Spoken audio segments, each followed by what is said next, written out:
What's your favorite scary movie? Hey guys, hope you are going well. So today we have a very special Halloween special with a very special guest. It is Mariana from Impression Blend who is joining me today. Hi Mariana. Hi. Thank you so much for being here. I'm so excited to have you. Today we are talking all things terrifying. We're talking all things horror with our very favorite foreign horror films.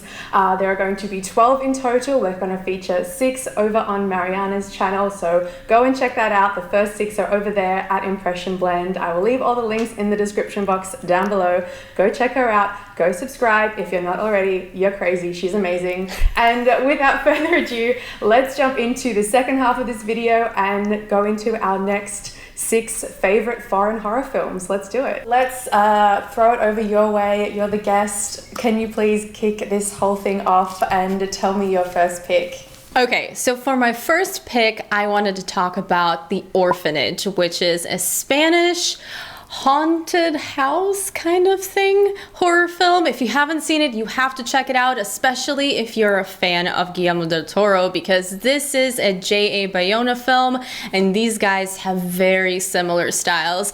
It starts off kind of as a drama. This woman who was in an orphanage when she was a child wants to take over an orphanage and make it a functioning orphanage again. I've said orphanage like 20 times just now.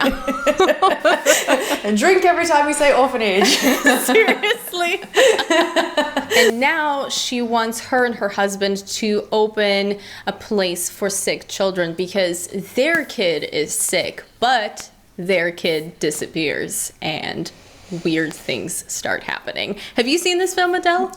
I saw it a long time ago, but I saw it too long ago, as in I was too young when I saw it. And there are some images, very distinct images. You know, children. You put children in a movie. You put some creepy music. I'm scared. I'm already scared.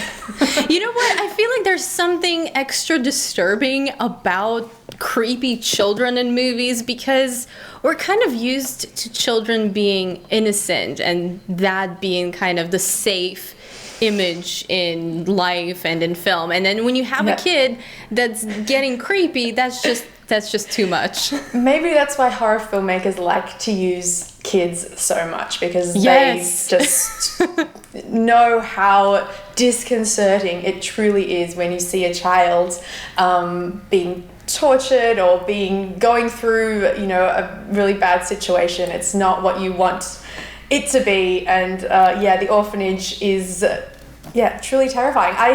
This is one that I am not interested in rewatching because there's just something about it. And when I saw it, yes, it was a long time ago, but there's just something about it that still is quite scary to me. And I saw it that one time and it was amazing and just really stuck with me. But once was enough. I would like to keep my sanity. So it's just too disturbing. Well, if you really want to be disturbed by a ghost story, definitely watch The Orphanage.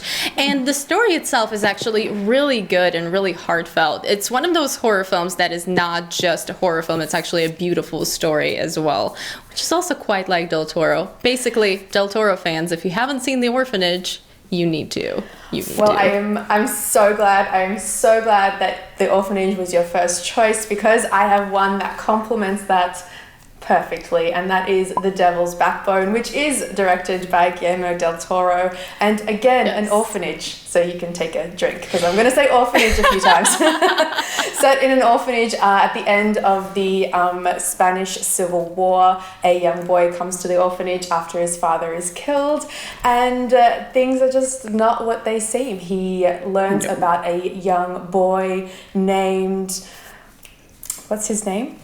Santo, I had it written down there. A young boy named Santo who has gone missing and sort of starts seeing some ghostly apparitions. And again, much like The Orphanage, it's creepy children in creepy situations, but there's so much more. Like Del Toro really does this so well, where yes, it is a ghost story, and yes, the ghostly, fantastical images are so haunting, but it's really the people that are the dark sort of monsters, even more than the monsters in this case. So yeah, definitely one to check out. You've seen this one, haven't you? I have seen it, and actually when you started talking about it, I remembered that when I was watching The Orphanage, it actually gave me a lot of the same vibes that The Devil's Backbone did. It definitely is a similar type of ghost story, not just because of The Orphanage. Take a shot. Orphanage. But generally, it definitely feels the same. I love, and you can see it on the poster, the image of the floating blood. Like this ghost apparition boy has the blood coming out of his head, but it always looks like it's floating in water. It is so weird, but so cool. The way that they've done him, he's got like this sort of cracked porcelain skin and this little hole where the blood's kind of drifting up. And just that imagery is just super creepy, and they don't overuse it, so less is more. Not at all. So really, really good. Oh my gosh, we should organize a double feature back to back and do a marathon watching The Orphanage followed by Devil's Backbone. Perfect. I think that's perfect. What's next on your list? So my next pick is actually very near and dear to my heart because it's not only one of my favorite horror films, it's also one of my favorite films of all time in general. And it's Let the Right One In. It's a Swedish vampire film, and I guarantee you this is the best vampire film you will ever see. It's not like your regular vampire films, about two kids. Basically, this boy, I think he's 12, his name is Oscar. He does not have the happiest childhood. He's being bullied, and he has some neighbors move in next to him, and they're really strange. And there's a girl there who only comes out at night. Ooh. Because she's a vampire. Spoiler! Not really a spoiler. Spoiler, non-spoiler. If you don't know anything, then vampires. This one is such a good one. I'm so glad we're talking about this because this is one of the first, I think what year did this one come out? Do you know? I think it was 2008. Yeah, it was 2008. Yeah. So I was in university and I was just coming into my film love. Like I'd always loved film, but my film appreciation love, and I hadn't. This is where it got serious. This is where things got serious, and at that point I hadn't seen a whole lot of foreign movies, full stop. I don't think I'd really opened my eyes to foreign movies, and this was probably one of the first, and I was just like, what is this? Brilliant.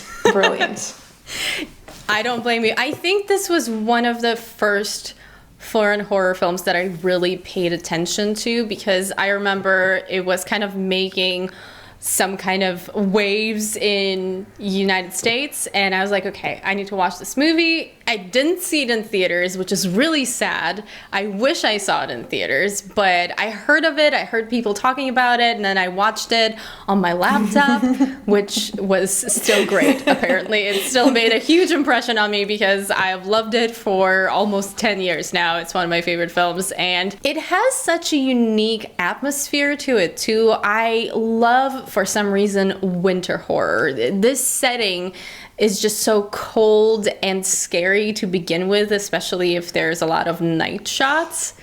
Mm-hmm. So all of this put together is just perfect for me. Well, all right, I'll move it on with the next one. We're staying in Europe with this, and it's the German language film, the Austrian film Funny Games. This is by director Michael Haneke, and this one is terrifying because it's a horror, it's implied horror. It's horrifying because they're not going to show you that gore on screen. Opens with this idyllic setting, this family, mum, dad, and young boy, Georgie, going off to their vacation home.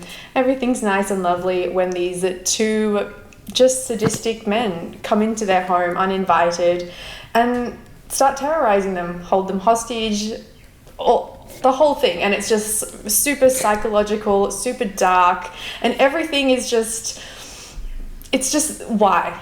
I think that's the most most terrifying thing, when there's no logic, there's no motivation for why these people are torturing this family.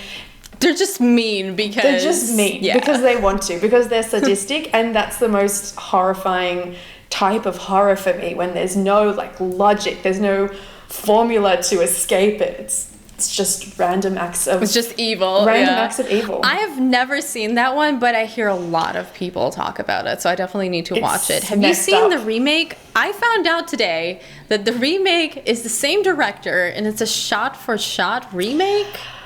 I have seen the remake. How does that work? Yeah, I've seen the remake, and it's Naomi Watts and Tim Roth, and they remade it 10 years after. So Funny Games came out in like 97, and then they remade it in 2007.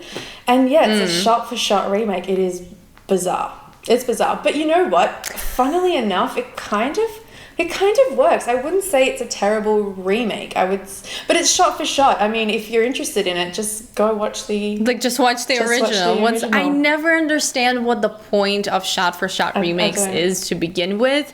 Because if you're going to remake something, you would probably want to put a new spin on it, right? You want to say something new, because otherwise just watch the original. I know some people have problems with subtitles. We're clearly not one of those.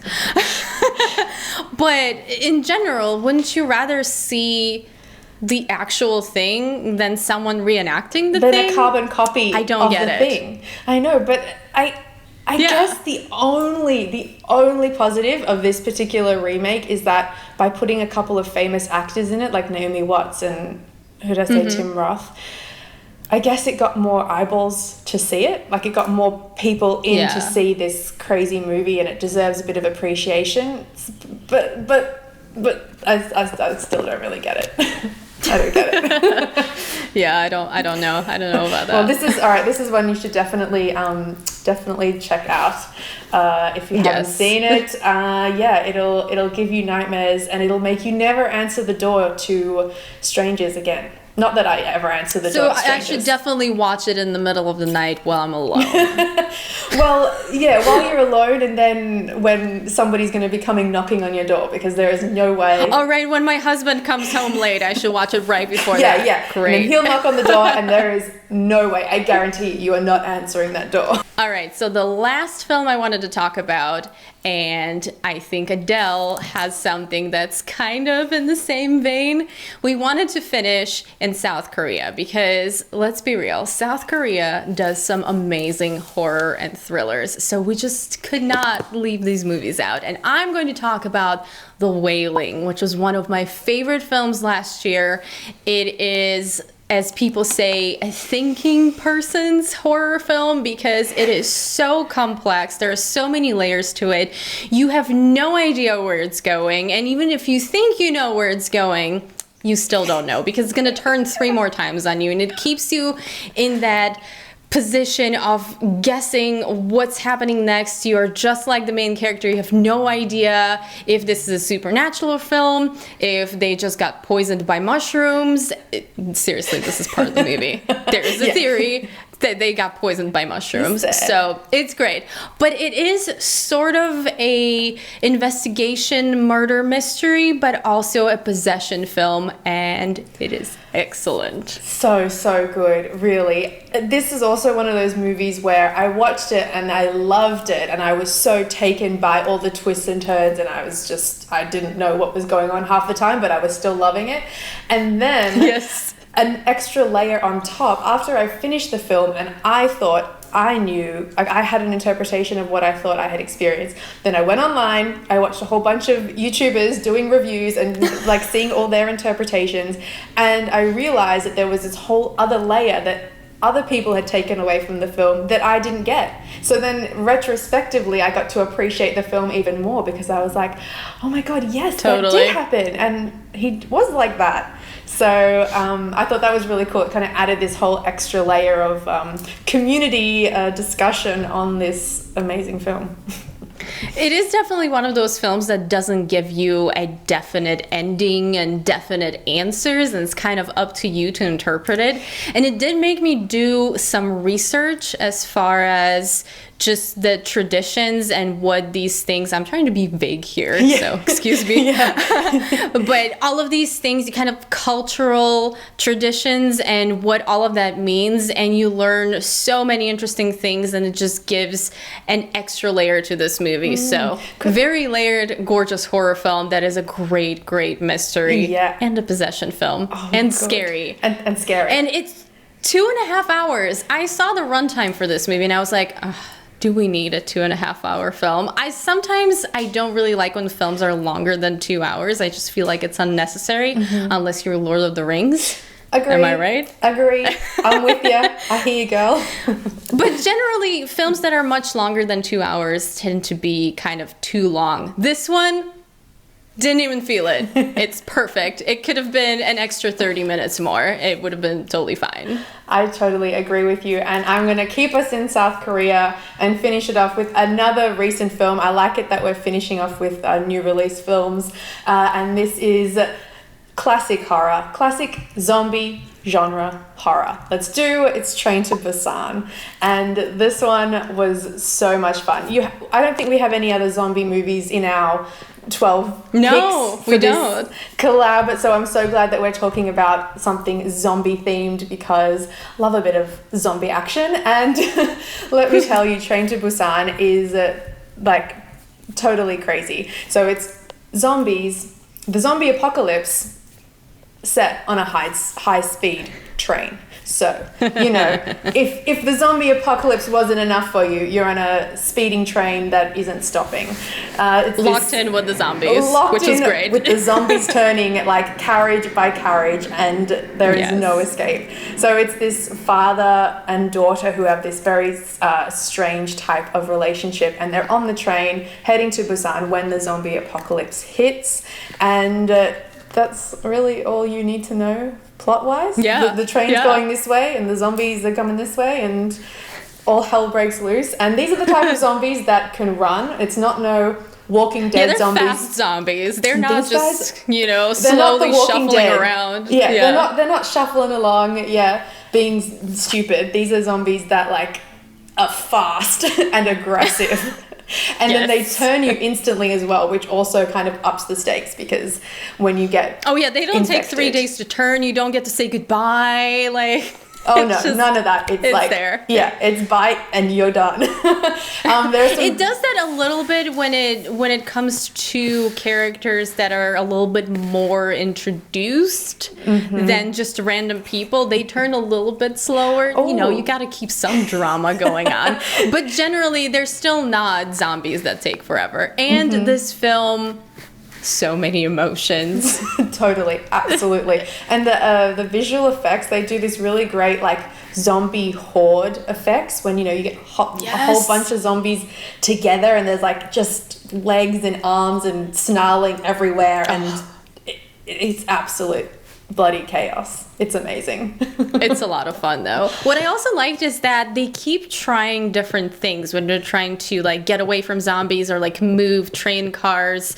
They're not just trying to murder them with a weapon. They try different strategies, which I feel like a lot of zombie films lack, whereas this one doesn't. Like if you even think of The Walking Dead, they usually do the same thing when they try to fight the zombies. These guys, they're like, okay, let's try this other thing now because that thing that did not work. Cool. All right. Well, I think that's it. We've gone through our very favorite 12 foreign horror movies. These movies are all movies that we love and adore, and we highly, highly recommend that you check out this Halloween. You need to see all of them. If you want to marathon it and watch them all back to back, perfect. Then, I wish you luck because I would not be, I wouldn't sleep for a week after watching all of these movies.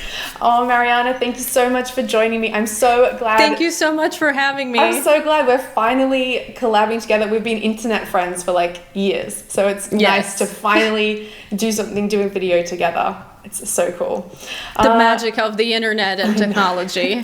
The magic. I know, we're on opposite sides of the earth. I'm actually in the future right now, if you didn't You know. are. It's morning where you are, and it's still last night over here, so. It's a hello from the future. Hello from the past.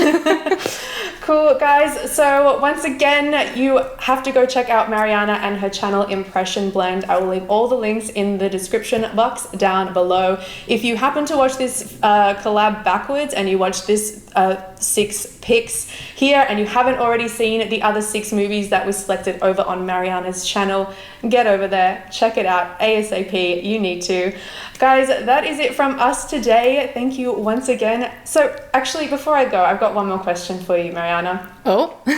What do you find more scary? Do you find like slasher horror more scary, or do you find like supernatural horror more scary? What do you think? I think it depends on how suspenseful it is, because in the end, it's all about suspense. I feel like just as far as the idea of it goes, supernatural horror is just more disturbing because it's something abnormal, whereas slashers are just serial killers killing people, which is also terrifying, but it's not as original. You can go further with supernatural horror and you can mix it in with the slasher too. So I guess that, so true. But I think you can do a great film with either one. What about you? Yeah, no, it was a trick question because they're both terrifying.